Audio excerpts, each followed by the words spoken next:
الحمد لله الذي لم يتخذ ولدا ولم يكن له شريك في الملك ولم يكن له ولي من الذل وكبره تكبيرا وأشهد أن لا إله إلا الله وحده لا شريك له وأشهد أن سيدنا وسندنا ومولانا نبينا محمدا عبده ورسوله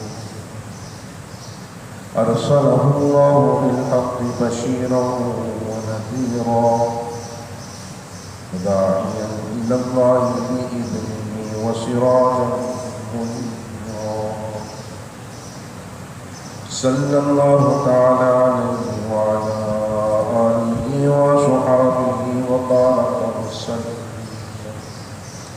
وعلى آله وصحبه وبارك وسلم تسليما كثيرا كثيرا أما بعد قال الله تبارك وتعالى في كلامه المجيد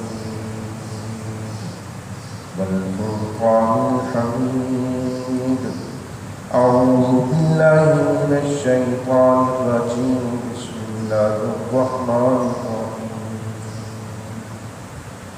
ومن يطع الله والرسول فأولئك مع الذين عليهم من النبيين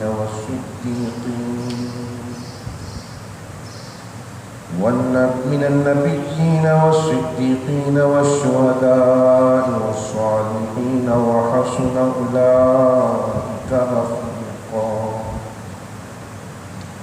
ذلك الفضل من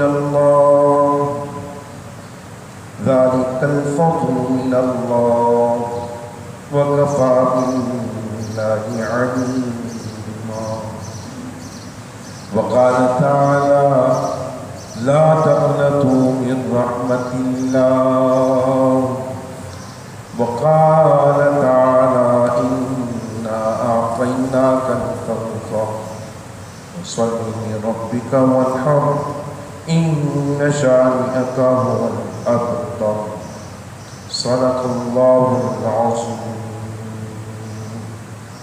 وعن عبد الله بن عمرو بن العاص رضي الله تعالى عنه قال رسول الله صلى الله عليه وسلم ارحموا من في الأرض يرحمكم من في السماء أو كما قال عليه الصلاة والسلام صدقت يا رب العالمين. بزرگان کرام معززان محترم، اللہ رب العزت کی توفیق سے میرا اور آپ کا نماز جمعہ کی ادائیگی کے لیے مسجد میں جمع ہونا اور دین کی بات کی فکرات کو ایک دوسرے کے دل میں پیدا کرنے کے لیے اپنے احساسات کا اور اپنے جذبات کا اظہار کر کر رغبت دین کی طرف اپنے آپ کو لے کر چلنے کے قابل بنانا، یہ اللہ رب العزت کی طرف سے انعام ہے، اور اللہ تعالیٰ جس کو اس انعام سے نواز دے ذالک فضل اللہ یؤتیہ من یشاء۔ میرے محترم دوستو، اللہ رب العزت نے میرے اور آپ کے لیے اپنی ذات وحدہ لا شریک کی جتنی صفات ہیں ان تمام صفات میں سب سے اعلیٰ اور افضل صفت اللہ کی رحم ہے، کہ اللہ رب العزت اپنے بندوں کے ساتھ رحمت والا معاملہ فرماتا ہے۔ اللہ رب العزت اپنے بندوں کو رحمت کے ساتھ نوازتا ہے۔ اللہ رب العزت چاہتے ہیں کہ میرے بندے کے اوپر میری رحمت برستی رہے اور میرا بندہ اپنے آپ کو میری رحمت کا حقدار بنا۔ دیکھیے، رمضان المبارک کا مہینہ گزارا، سب سے پہلی خبر دی کہ رمضان کے پہلے 10 دنوں میں اللہ رب العزت کی رحمت جوش میں ہے۔ جو اپنے آپ کو اس کی رحمت کا حقدار بنانا چاہتا ہے، رحمت کا حقدار بنانا ہے۔ دوسرا اشرا جب آیا تو اللہ رب العزت کی طرف سے اس کی صفت غفاریت کہ وہ بخشنے والا رب ہے، جس کو اپنی بخشش کروانی کروا دیں، اور تیسری صفت اللہ رب العزت کی طرف سے عفو و درگزر والی، کہ اللہ رب العزت چاہتے ہیں کہ ان کے ساری خطاؤں پر، سارے گناہوں پر پانی پھیر دیا جائے، ساری لغزشوں کو معاف کر دیا جائے، اور پھر بندہ مومن کو اس بات کا احساس دلا دیا کہ تو بھی درگزر کرنے والا ہے۔ الذین ينفقون اموالهم فی السراء والضراء، ایمان والوں کی صفت کو پیش کیا کہ ان کے پاس کچھ ہو نہ ہو، لیکن اللہ رب العزت کی بارگاہ میں جب انفاق فی سبیل اللہ کا جذبہ لے کر وہ خرچ کرتے ہیں، فی السراء والضراء، ظاہری اور باطنی طور پر، تنگی اور خوشحالی میں اللہ کی بارگاہ میں دیتے ہیں، والکاظمین الغیظ، اور اپنے غصوں کو، اپنی جذبات کو دباتے ہیں، والعافین عن الناس، اور لوگوں کی غلطیوں اور خطاؤں پر درگزر کرتے ہیں۔ تو اللہ رب العزت کو درگزر کرنے والی صفت بہت پسند ہے۔ اللہم انک عفو کریم، کیا بات ہے، محبوب کائنات نے سکھا دی دعا کہ درگزر کرو، خطاؤں کو معاف کر دو۔ اللہ رب العزت درگزر کرنے کو اور معاف کرنے کو پسند فرماتا ہے۔ تمہاری رحمت والی اللہ رب العزت چاہتا ہے صفات، جو میری رحمت والی صفت ہے وہ تمہارے اندر وہ رحم والی صفت آ جائے۔ اس لیے آپ صلی اللہ علیہ وسلم کی حدیث جو میں نے آپ لوگوں کے سامنے پڑھی ہے، یہ آپ صلی اللہ علیہ وسلم کی حدیث کو حضرت عبداللہ ابن عمر ابن العاص رضی اللہ تعالی عنہ، طبرانی نے اس کو حضرت عبداللہ ابن عمر سے نقل کیا ہے۔ وہ فرمایا کہ حضور صلی اللہ علیہ وسلم نے فرمایا ارحموا من فی الارض، رحم کرنے والے بن جاؤ، تم مہربانیاں بانٹنے والے بن جاؤ، شفقتیں کرنے والے بن جاؤ زمین والوں کے اوپر۔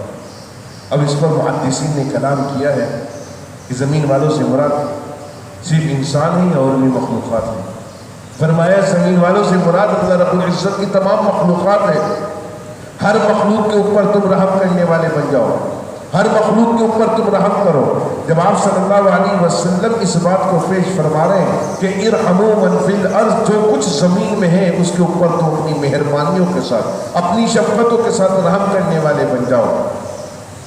تو امام نسائی رحمۃ اللہ علیہ نے اس حدیث کے آگے ایک اور حدیث نقل کی ہے کہ آپ صلی اللہ علیہ وسلم نے اس حدیث کے بعد دو خواتین کا تذکرہ فرمایا۔ ایک خاتون، دونوں خواتین میں سے ایک خاتون انتہائی عابدہ پرہیزگار، آپ کا سمجھتے نہیں، عبادت گزار، انتہائی عبادت گزار پرہیزگار، اللہ رب العزت کی بارگاہ میں اپنے تمام معاملات کے ساتھ ہر وقت مصلی پر بیٹھ کر اللہ کا تذکرہ، اللہ کا ذکر کرتے رہنا، لیکن اللہ رب العزت کی طرف سے اس کے اندر عبادت کا جو جذبہ تھا، اس جذبے کے اثرات اس کے دل پر نہیں ہو رہے تھے۔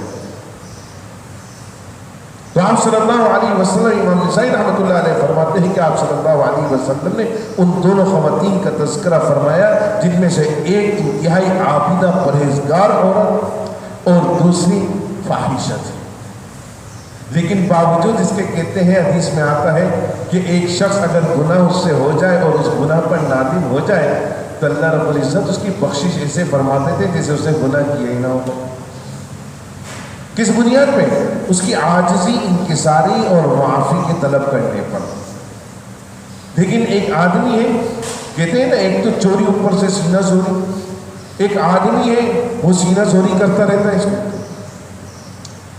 گناہ پہ گناہ کیے جا رہے ہیں اور اس گناہ پر اصرار کیے جا رہے ہیں، اور اس گناہ پر اصرار کرنے کے بعد اس کو توبہ نصیب نہیں ہو رہی، اور پھر گناہ کو گناہ ہی نہیں سمجھتا۔ تو فرمایا جو شخص اس طرح ہو جائے تو سمجھ جاؤ کہ اللہ رب العزت نے اس کے دل پر مہر لگا دی ہے کہ اس کو اپنے گناہ کا احساس نہیں ہو رہا۔ فرمایا جس کو احساس ہو رہا ہے گناہ کا، اللہ رب العزت کی رحمت سے امید ہے کہ اللہ تعالیٰ اس شخص کو توبہ نصیب فرمائیں گے۔ ایک شخص گناہ گار ہے، تمہیں اس سے نفرت نہیں کرنی، تمہیں اس سے محبت کرنی ہے، لیکن اس کا جو عمل ہے اس عمل کو برا جاننا ہے۔ میرے دوستو، آج ہمارے اندر سے یہ کیفیت ختم ہو گئی۔ آج برا عمل کرنے والے کو ہم جوتی کی نوک پہ رکھ کے انتہائی حقیر جانتے ہیں، انتہائی اس کو برا بھلا کہنا شروع کر دیتے ہیں۔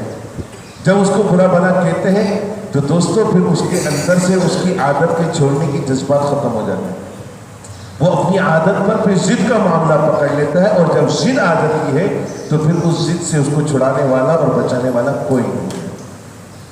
فرمایا اللہ رب العزت کی بارگاہ میں وہ گناہ گار انتہائی بہترین ہے، ہاں، جو اللہ کی بارگاہ میں توبہ کرنے والا ہے۔ وَخَيْرُ الْخَطَّائِينَ التَّوَّابِينَ۔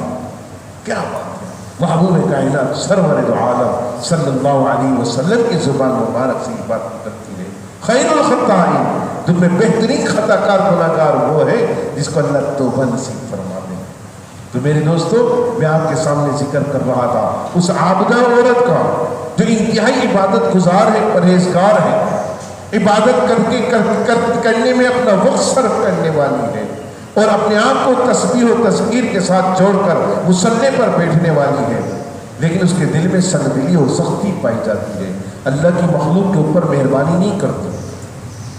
ایک دفعہ کا واقعہ آپ صلی اللہ علیہ وسلم نے ذکر فرمایا کہ اس عابدہ عورت کے پاس گھر میں اس نے کچھ کھانے کے لیے رکھا ہوا ہوگا برتن میں، بلی آئی، بلی نے وہ سارا برتن گرا دیا، اور اس وقت بھی فرش ماربل کی یا ایسے سیمنٹڈ فرش تو ہوتے نہیں تھے، مٹی میں جو سارا شوربے ٹائپ کا پکا ہوگا وہ سارا کا سارا اس میں زمین پہ گرا اور خراب ہو گیا۔ اس عورت نے کیا کیا؟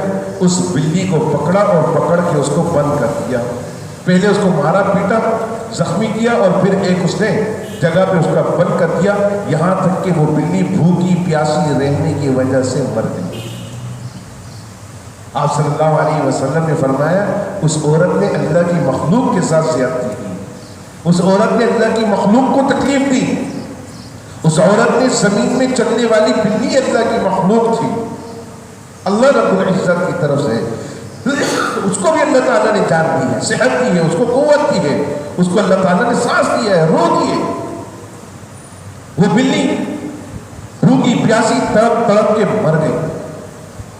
آپ صلی اللہ علیہ وسلم نے فرمایا اللہ رب العزت نے اس عورت کی ساری عمر کی عبادت کو اس کے منہ پہ مار کے اس کو جہنم میں ڈال دیا، اور میں نے اس کو جہنم میں دیکھا کہ اس عورت کے وجود کو ایک بلی ہے جو نوچ نوچ کر اس کے گوشت کی کھینچ رہی ہے، گوشت کے ٹکڑے کر رہی ہے۔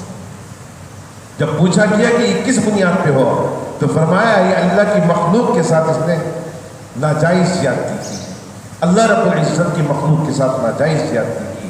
صحابہ کرام رضوان اللہ تعالی علیہ مجمعین بیٹھے پوچھ رہے حضور دوسری کون ہے وہ عورت؟ فرمایا دوسری وہ فاحشہ عورت ہے جو بیچاری مجبوراً اپنے جسم کی کیا نام ہے قیمت لگا رہی ہے، مجبور ہو گئی ہے، اس نے مجبوراً یہ قدم اٹھایا، لیکن اس کے دل میں احساس تھا کہ مجھ سے گناہ ہو رہا ہے، وہ روتی رہتی، آنسو بہاتی رہتی۔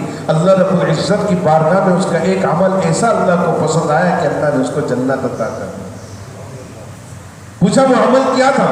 کہنے لگے اللہ رب العزت کی طرف سے زمین پر چلنے والی مخلوق میں ایک ایسی مخلوق جس کو کتا کہا جاتا ہے، وہ کتا کی جس کی زبان، جس کا لعاب اگر کپڑوں پہ لگ جائے تو ناپاک ہو جاتا ہے، اس سے بچنے کا حکم، وہ کتا کہ اگر اس کو گھر کے اندر رکھا جائے تو فرمایا کہ فرشتہ تمہارے گھروں میں داخل نہیں ہوگا، اللہ رب العزت نے ناپسند فرمایا، لیکن اس کے باوجود وہ عورت جا رہی ہے، گرمی کا موسم ہے، اور ایک فرشتہ کنویں کے قریب کھڑا ہوا ہے، زبان باہر نکال کر کنویں کی مٹی کو چاٹ رہا ہے کہ اپنی پیاس کو بجھا لے۔ اس عورت کے دل میں خیال آیا کہ یہ پیاس کی وجہ سے ترس رہا ہے، اس کے پاس کچھ اور نہیں تھا، اس کے پاس اس کے دوپٹہ، اس کی چادر تھی، اس کے پاس پانی پھیرنے کے لیے کوئی ڈول نہیں تھا۔ آپ نے دیکھا ہوگا چمڑے کے موزے تبلیغی حضرات ہم لوگ پہنتے ہیں سردیوں میں، اس زمانے میں عورتیں وہ جرابیں پہن کے چلتی تھی، اس کو جراب کہا جاتا ہے، وہ جراب پہن کر چل رہی تھی۔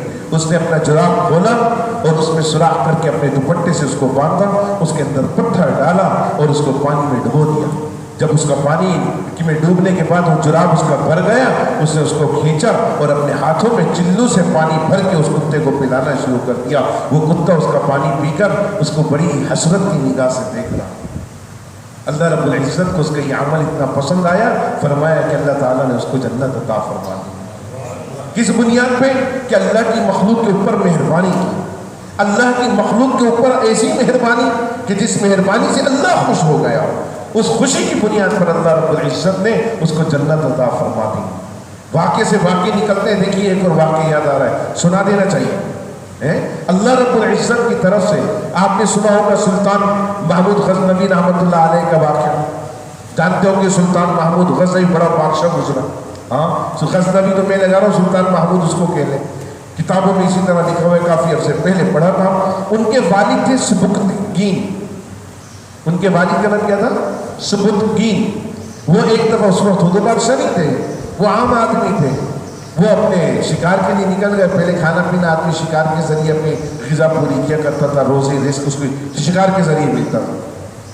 چلے گئے صبح صبح شکار کے لیے, سارا دن گھومتے پھرتے رہے, سارا دن گھومے پھرے. شام ہو گئی, مغرب کا غروب آفتاب کا ٹائم قریب تھا. سبکتگین کا واقعہ کتابوں میں لکھا ہوا ہے. آخر وہ اپنے گھر کی طرف لوٹ رہے تھے کہ اچانک انہوں نے دیکھا ایک ہرنی ان کو نظر آئی, اور ہرنی کے ساتھ اس کا بچہ تھا. انہوں نے ہرنی کو پکڑنے, اسکول کی کتابوں میں بھی ہم پڑھتے رہے, ہرنی کو پکڑنے کی کوشش کی. ہرنی تو ہاتھ آئی نہیں, اس کا بچہ ہاتھ آ گیا. انہوں نے کہا چلو شکر ہے, صبح سے گھومتے گھومتے میں تھک چکا تھا, ابھی شکار ملا ہے, بڑا تازہ گوشت ہوگا, اس کا گھر پہ جا کے پکا کے بھوک لگی کھاؤں. وہ اپنی فرق اس بچے کو لے کے جا رہے تھے. اچانک ان کو محسوس ہوا کہ میرے پیچھے کوئی آ رہا ہے. انہوں نے جب پیچھے مڑ کے دیکھا تو وہ ہرنی اپنی جان کی پرواہ کیے بغیر ان کے پیچھے پیچھے آ رہی تھی. وہ رکے, ہرنی کی طرف منہ کیا, اور منہ کر کے دیکھتے ہیں کہ ہرنی کی آنکھوں سے آنسو ٹپک رہے ہیں.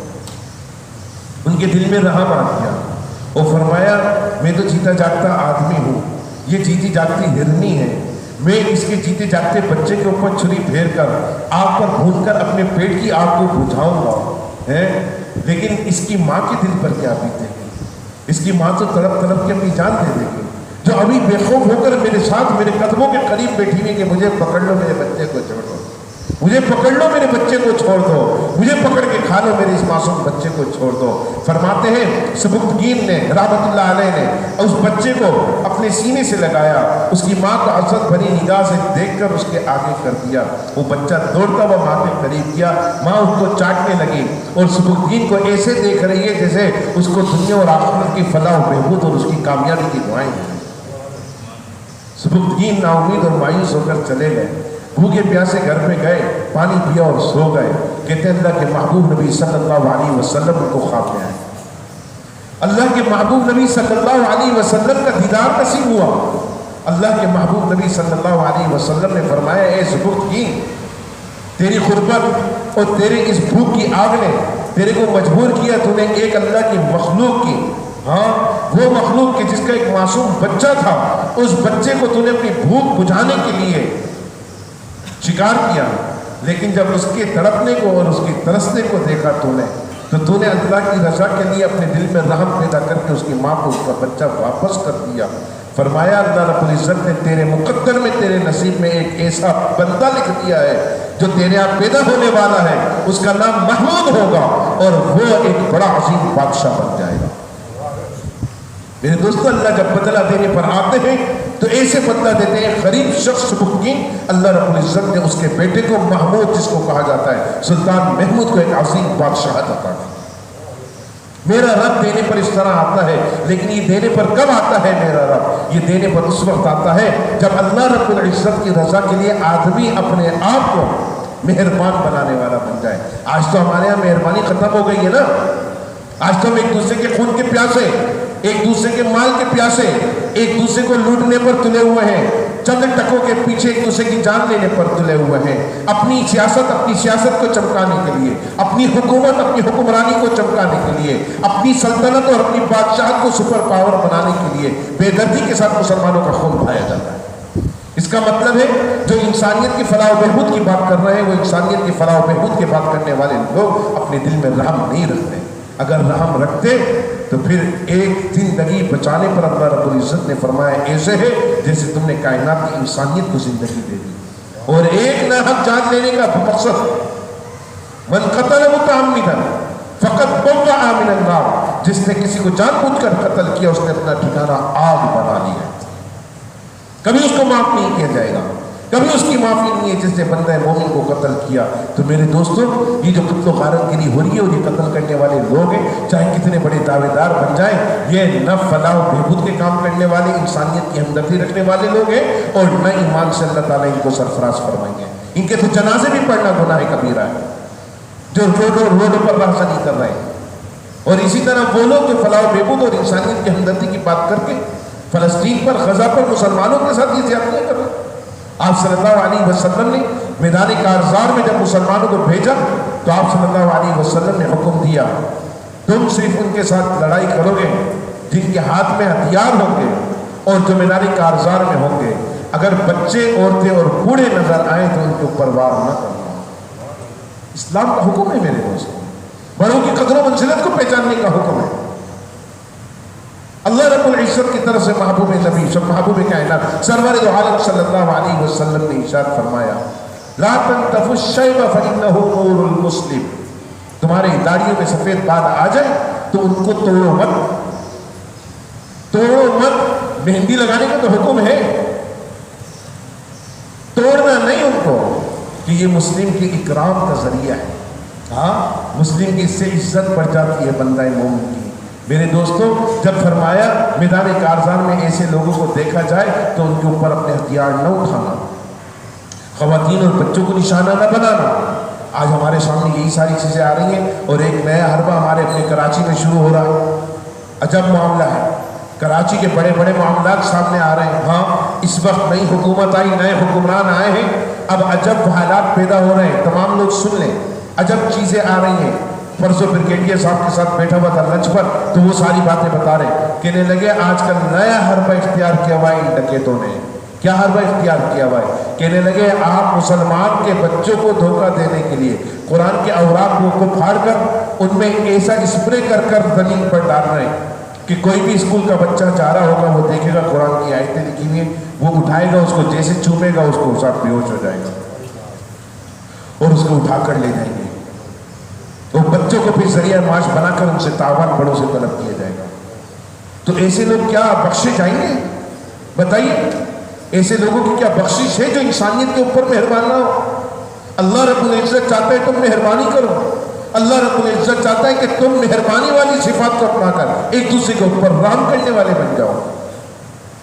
لیکن دوستوں، جب قرآن پر میں غور کرتا ہوں، ہم نے قرآن پڑھنا چھوڑ دیا نا، جب قرآن کی آیتوں پر غور کرتا ہوں تو اللہ کا قرآن کہتا ہے ظہر الفساد فی البر والبحر بما کسبت ایدی الناس، زمین کی تری ہو یا خشکی ہو، جہاں کوئی فساد برپا ہو رہا ہے، یاد رکھنا تمہارے اپنے کیے کا نتیجہ ہے، تمہارے اپنے کیے کا نتیجہ ہے جو کچھ ہو رہا ہے۔ تم محفلوں میں بیٹھ کر اپنے ہی مسلمانوں کی بھت اڑاتے تھے، تم محفلوں میں بیٹھ کر اپنے مسلمانوں کو حقیر جان کر، تہذیبی جو دائرے میں رہ کر مذہب کے معاملات کو اپنا کر چلنے والے، تم ان کو حقیر سمجھتے رہے، مذہب کی تعلیم حاصل کرنے والوں کو تم ان کی بے حرمتی کرتے رہے، ان کو حقیر سمجھ کر برا بھلا کہتے رہے۔ آج یاد رکھنا تمہارے اوپر انہی چیزوں کی برائی آئی ہوئی ہے، انہی چیزوں کی برائی تمہارے اوپر آئی ہوئی ہے، لیکن اللہ کی مہربانی ہے کہ آج بھی تم کو دین سنانے والے علی اعلان منبر رسول پر بیٹھ کر دین کی حقانیت اور اس کی صداقت کو پیش کر رہے ہیں، حق اور سچ کو پیش کر رہے ہیں۔ آج میرے اور آپ کے 58 اسلامی ممالک میں واحد پاکستان ہے جس میں آج بھی الحمدللہ علماء حق گویائی حق کے ساتھ، ثابت قدمی کے ساتھ بے خوف ہو کر آپ کے سامنے دین کو پیش کر رہے ہیں۔ آپ کے سامنے سعودیہ کے معاملات دیکھ لیجئے، مکہ اور مدینہ میں آج جو حالات ہو رہے ہیں، ان حالات کے تحت خدا کی قسم جو حکومت کی طرف سے پرچہ لکھا ہوا آئے گا اسی پر بات کی جائے گی، اس سے ہٹ کر کچھ نہیں سنایا جائے گا، کوئی مسئلے مسائل نہیں بتائے جائیں گے، کوئی احکامات اور احکامات شریعہ نہیں بتائے جائیں گے، حالات حاضرہ کے اوپر روشنی نہیں ڈالی جائے گی، دین کے مطابق جو حالات چل رہے ہیں ان کو کمپیئر کرنے سے روکا جائے گا۔ اور اگر کوئی کمپیئر کرے گا، آپ کے سامنے سعود الشریف حفظہ اللہ تعالی، اللہ رب العزت کی طرف سے علمی مقام ہونے کے ساتھ ساتھ میں نے کتاب میں یہاں تک پڑھا ہے کہ سعود الشریف جو امام الحرمین ہیں، حرمین تھے، اس وقت زمین پر ان سے بڑا متقی پرہیزگار کوئی شخص نہیں، اتنا تقویٰ اللہ نے ان کو دیا ہے کہ ان کے بارے میں کہا جاتا ہے جب وہ چلتے ہوئے جا رہے ہوتے تھے اب تو اپنی نگاہ اٹھا کر کسی کی طرف نہیں دیکھتے تھے۔ خدا کی قسم کھا کے کہہ رہا ہوں، منبر رسول پر بیٹھ کر کہہ رہا ہوں، سعودہ شریف کے ساتھ میری حرم کے اندر سے ملاقات ہاتھ پکڑ کے چلا ہوں اور ان کے دفتر تک ان کے ساتھ گیا ہوں. ان کے ساتھ قہوہ پی کر ان کے ساتھ تقریباً 35 منٹ تک میری گفتگو رہی ہے.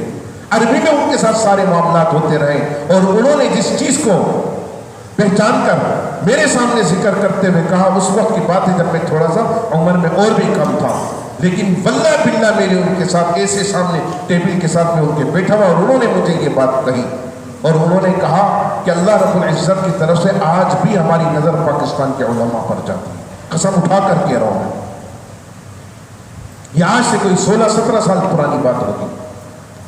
حرم مکہ میں ایلاف الخلیل کے دفتر میں ان کے ساتھ بیٹھا ہوا تھا اور انہوں نے یہ بات کہی اور انہوں نے کہا مجھے بے حد خوشی ہوئی کہ جب آپ نے اپنا مشغلہ بتایا کہ میں امام ہوں اور امام ہونے کے ساتھ آپ نے بتایا کہ میں درس و تدریس والے معاملات کو نبھا رہا ہوں. یہ ان کے الفاظ تھے کہ پاکستان کے علماء کو اللہ تعالیٰ نے وہ جذبہ اور وہ کردار دیا ہے کہ دنیا میں کسی اور علماء کو اللہ تعالیٰ نے اتنی نہ جرت دی ہے اور نہ وہ جذبہ دیا ہے.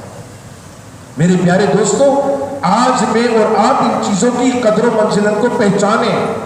آج میرے اور آپ کی اسلامی ممالکوں کو دیکھیے کیسی پابندیاں چل رہی ہیں کہ مسلمان اپنی مسلمانیت کے اظہار کے لیے ایک دوسرے کے ساتھ اکٹھے ہو کر دین کی بات نہیں کر سکتا. آج مسلمان ممالک میں اور آپ حرمین شریفین میں جا کر حج بیت اللہ کی نیت کے ساتھ اپنے آپ کو وہاں اتنا خرچہ کر کے لے کے جاتے ہیں. میں اور آپ عمرے کی سعادت حاصل کرتے ہیں. میں اور آپ اللہ کی رضا کے لیے حضور صلی اللہ علیہ وسلم کے طریقوں کو زندہ کرنے کے لیے وہاں جاتے ہیں. اپنے گناہوں کی بخشش کے لیے وہاں جاتے ہیں، لیکن آزادانہ طور پر اپنے دین کے لیے کچھ بھی نہیں کر پاتے، اپنے دوسرے مسلمان بھائی کے لیے کچھ بھی نہیں کر پاتے. آج میرے اور آپ کے سامنے فلسطین جو اسلام کا گڑھ تھا، فلسطین جو اسلام کا قبلہ اول تھا، اللہ رب العزت نے ادھر کے لوگوں کے ساتھ معاملات دیکھ لیجئے. آج ان کو کوئی دین سنانے والا، دین کے مسئلے مسائل بتانے والا، دین سے آگاہی دلانے والا اور ایک باطل کے خلاف آواز اٹھانے والا کوئی وہاں پر علن اعلان اپنے آپ کو پیش نہیں کر پاتا. کیوں کہ آج ہم ان کی دیکھ لیجئے کہ ہم نے اپنے آپ کو بھی اتنا کمزور کر لیا ہے کہ ہم ان کی بھی نصرت نہیں کر پا رہے ہیں. کسی معاملے میں ہم کچھ نہیں کر پا رہے ہیں. اگر میں تھوڑی سی ایک معاونت کا سلسلہ رکھتا ہوں، میں تھوڑا سا ان کے لیے کچھ کھانے پینے کے لیے بھیجتا ہوں، تو میرے دوستوں اس پر بھی کتنے پاپڑ بیلنے پڑتے ہیں، حد سے زیادہ اس کے اوپر معاملات برتنے پڑتے ہیں. ان چیزوں کو سوچا تو جائے. آج میرے اور آپ کے سامنے پاکستان اس تھوڑی سی آزادی کے ساتھ چل رہا ہے. دوستوں، آج میں اور آپ آزادانہ طور پر بے خوف ہو کر اللہ کے گھر میں آ کے سجدہ ریز ہوتے نہیں ہوتے. آج بے خوف ہو کر دین کی بات میں کر رہا ہوں آپ کے سامنے. آج آپ کو دین سنا رہا ہوں. کہیں ایسا نہ ہو کل ہمارے اوپر وہ وقت آ جائے، کہیں ایسا نہ ہو کہ ہمارے اوپر وہ حالات آ جائیں کہ ہم پھر یہ جو دین کی بات کر رہے ہیں اس دین کی بات سے اپنی نسلوں کو بھی محروم کر دیں. دوستو، شکر ادا کریں اللہ کا کہ اس رب کائنات نے مجھے اور آپ کو پاکستان جیسی سرزمین پر اسلام کی دعوت کے لیے، دین کا پیغام سنانے کے لیے اور دین کے علم سے روشناس کرانے کے لیے الحمدللہ پوری دنیا میں اتنے مدارس نہیں ہیں جتنے مدارس ہماری پاکستان کی سرزمین میں. شکر ادا کرو کہ اللہ رب العزت کی طرف سے میرے اور آپ کے سامنے کوئی ہے. فرمایا اگر تمہارے کو کوئی روک ٹوک کرنے والا ہے، کوئی ڈانٹ ڈپٹ کرنے والا ہے تو شکر پڑھو کہ ہماری کوئی کوتاہی پر ہمیں گرفت کرنے والا ہے. کل یہ نہیں رہیں گے، ہاتھ مسلتے رہ جاؤ گے، تمہیں برائی سے روکنے والا بھی کوئی نہیں ہوگا. میرے پیارے دوستو، حق کی آواز جو بلند ہو رہی ہے، اس حق کی آواز کو بلند کرنے والوں کی قدر کرو. کہیں ایسا نہ ہو کل یہ بلند کرنے والے باقی نہ رہیں اور تم حق کے لیے ترستے رہ جاؤ. آج میرے اور آپ کے اوپر بڑے خراب حالات آ رہے ہیں. میرے دوستو، بڑے عجیب حالات آ رہے ہیں. میں اور آپ جذباتی مسلمان تو ہیں، لیکن کردار میں اور آپ اپنی مسلمانیت کو کھو بیٹھے. میرے پیارے دوستو، میں اور آپ دینی معاملات میں دین مجھے اور آپ کو جوڑنے کی بات کریں، میں اور آپ دین کے نام پر ایک دوسرے کو توڑنے والے بن گئے. دین ایک دوسرے سے محبت کرنے کی دعوت ہے، میں اور آپ مسلکوں کے نام پر اپنے آپ کو نفرتوں کی طرف لے کے جا رہا ہے. دین میرے اور آپ کے لیے احترام ابدیت کو پیش کر رہا ہے، احترام آدمیت کو پیش کر رہا ہے. آج میں اور آپ احترام کو کھو رہے ہیں. آج میرے اور آپ کے سامنے کیسے کیسے حالات آ رہے ہیں. میرے اور آپ کے کراچی ایئرپورٹ پر کس طرح بے حرمتی ہوئی ہے، کس طرح بے دردی کے ساتھ میرے اور آپ کے سامنے ابھی حالات ہوئے. عید منانے کے لیے باہر سے بیرون ممالک سے کوئی آیا اور اس نے تھوڑی سی ایفیشنسی دکھا کے انگلش میں بات کر لی ہاں یہ ہمارے نوجوانوں کی بڑی کمزوری ہے، تھوڑے سے دنیاوی تعلیم حاصل کی ہے، پڑھے لکھے تو اپنے آپ کو سب کچھ سمجھ رہے بیچارے. وہ مولوی صاحب کو حقیقی سمجھا، انہوں نے کہا مولوی صاحب کے پاس کیا تعلیم ہے، آ کے مولوی صاحب نے اپنے پلٹوں کو نہیں چاہیے پھر پتہ چل جائے گا کون کتنے پانی میں ہے. ہاں اس نے تھوڑی سی ایفیشنسی دکھائی ایئرپورٹ پر وردی والوں کے ساتھ، اس نے کوئی تلخ کلام کر لیے انگلش میں، انہوں نے دے مار 4:30 اس کی حالت خراب کر دی. اس کی ماں کو ویڈیو سب آ گئی ہے، اور ویڈیو دیکھ کر اس پر میں نے اپنے کمنٹس بھی لکھ دیے ہیں. ہاں اس میں لکھا ہوا ہے ذرا دیکھیے پاکستان کے شہر کراچی میں کیسی زیادتی ہو رہی ہے. میں نے آگے لکھ دیا بے حصوں کے سامنے اس ویڈیو کو بھیجنے کا کیا فائدہ کہ تم بھی تماشبین بن کر کھڑے رہے لیکن آواز نہ اٹھا سکے. اللہ کے محبوب نبی نے فرمایا من رأى منکم منکرا، اگر تم میں سے کوئی کسی برائی کو دیکھتا ہے، حدیث کے ساتھ بات کرتا ہوں، دلیل کے ساتھ بات کرتا ہوں، سمجھیے گا اس بات کو، اللہ نے جو علم دیے وہ آپ لوگوں تک پہنچانے کی کوشش کرتا ہوں. یہ جذبات یہ تیزی آواز میں اگر آپ لوگ پا رہے ہیں تو یہ میرا غصہ نہیں ہے، یہ میرے دل کی دینی کیفیات ہے، یہ میرے دینی جذبات ہیں جو مجھ سے مطالبہ کر رہے ہیں کہ تم منبر رسول پر بیٹھ کر اپنے حاصل کیے ہوئے علم کو آگے تک پہنچا دیں. حدیث میں ہے، تمام سیاہ زندہ کی کتب میں موجود ہے، علماء کرام بھی یہاں موجود ہیں. من رأى منکم منکرا، تم میں سے جو کوئی برائی کو دیکھے فلیغیرہ بیدہ، اپنے ہاتھوں میں اپنے بازوں میں اتنی طاقت رکھ کہ برائی کو تو روکنے والا بن سکے. اگر اتنی طاقت تیرے اندر نہیں ہے فَإِن لَمْ يَسْتَطِعْ فَبِلِسَانِهِ، اگر تو ہاتھ سے روکنے کی طاقت نہیں رکھتا تو اپنی زبان سے علی الاعلان کہ یہ غلط کام ہے، غلط کام ہے، غلط تو غلط کہنے والے بنو، تو صحیح کام کو صحیح کہنے والے بنو، حق کو حق پہچان کر چلنے والے بنو، اور سچ کا ساتھ دینے والے بنو. خدا کی قسم دنیا میں کامیابی ہوگی، صرف روئی نصیب ہوگی. فَإِن لَمْ يَسْتَطِعْ، اگر زبان سے بھی کہنے کی اتنے اپنے اندر طاقت نہیں رکھتے تو فَبِقَلْبِهِ، اپنے دل میں تو اس کو برا جانو. وَذَلِكَ أَضْعَفُ الْإِيمَانِ، یاد رکھنے یہ تمہارے ایمان میں سب سے کمزور اور نچلا درجہ ہے. میرے دوستوں آج ہم تو اس کمزور نچلے درجے پر بھی اپنے آپ کو نہیں پہنچا رہے. آج بھی آپ تماشبین بنے ہوئے، کس بات کے تماشبین بنے ہوئے؟ ایک دوسرے کی برائیاں کرتے ہیں، ایک دوسرے کا خون، ایک دوسرے کے پیاسے، ایک دوسرے کے مال کو بٹورنے کی کوشش کرتے ہیں، ایک دوسرے کو نقصان پہنچانے پر تلے ہوئے ہیں، ایک دوسرے کو تکلیف دینے پر تلے ہوئے ہیں، ایک دوسرے کو برا بھلا کہنے پر تلے ہوئے ہیں. 4 آدمی ساتھ ہوتے، صحابہ کرام ساتھ ہوتے تو ایک دوسرے سے بات کر کر پوچھتے کہ تیرے اندر عملی جذبہ کتنا پیدا ہوا، تو نے روزہ رکھا اس کے ثمرات حاصل ہوئے، ہاں تیرے اندر کیسی کیفیات پیدا ہوئی، تو نے اس شخص کو کندھا دے کر مٹی کے سپرد کیا، تیرے اندر کوئی تیرے دل پہ کوئی آواز آئی. ایک دوسرے سے یہ پوچھتے، ایک دوسرے کے ساتھ یہ باتیں ہوتی. آج ہم اگر اکٹھے ہو جاتے تو ہم تو ایک دوسرے کی برائی کرتے. آج ایک دوسرے کی برائی کر کر کے ایک دوسرے کو برے برے القابات دیتے ہیں. میرے دوستوں یاد رکھیے گا، جو لوگ جو قومیں اپنے آپ کو نہ بدلے، اللہ ان کی حالت کو کبھی نہیں بدلتا. اور حضرت عمر رضی اللہ تعالی عنہ کا قول ہے کہ حضور صلی اللہ علیہ وسلم نے فرمایا اگر اللہ رب العزت کی طرف سے تم سے رحم والے معاملات چھین لیے گئے تو یاد رکھنا اللہ تم کو مٹا کر دوسرے لوگوں کو لے آئے گا اور ان کے دل میں رحم والے معاملات پیدا کرے گا اور اپنے دین کی خدمت کی توفیق ان کو دے گا. میرے دوستوں وقت ابھی زیادہ دور نہیں گیا، ابھی بھی میرے اور آپ کے اوپر وقت ہے. ہاں شاعر بڑی پیاری بات کہتا ہے، شعر و شاعری کرنے کی عادت اب نہیں رہی. پہلے کسی زمانے میں شعر و شاعری کی عادت تھی. ایک چھوٹا سا شعر کسی کا سن لیا، عمار خان یاسر کی بات سنی، ہاں ویڈیو پر اس نے میرے پاس میسیج بھیجا، تعلق میں سلام دعا ہے، بڑا پیارا میسیج آیا اس کا، اور آخر میں اس نے ایک شعر پڑھ دیا، بہت پیارا لگا. یہ خاصان رسول وقت دعا ہے، یہ خاصان رسول وقت دعا ہے، امت پہ تیری آگے عجب وقت پڑا ہے. یہ خاصان رسول وقت دعا ہے، امت پہ تیری آگے عجب وقت پڑا ہے. جو دین بڑی شان سے نکلا تھا اپنے وطن سے، جو دین بڑی شان سے نکلا تھا اپنے وطن سے، پردیس میں آج وہ غریب الغربا ہے. آگے سنیے، وہ قوم جو آفاق سر پر فلک تھی، وہ قوم جو آفاق سر پر فلک تھی، وہ یاد اب اسلاف کی روح بقضا ہے. کیا رہ گیا؟ سب کچھ ختم ہو رہا ہے. آج اسلاف کی یادوں کو ختم کر دیا.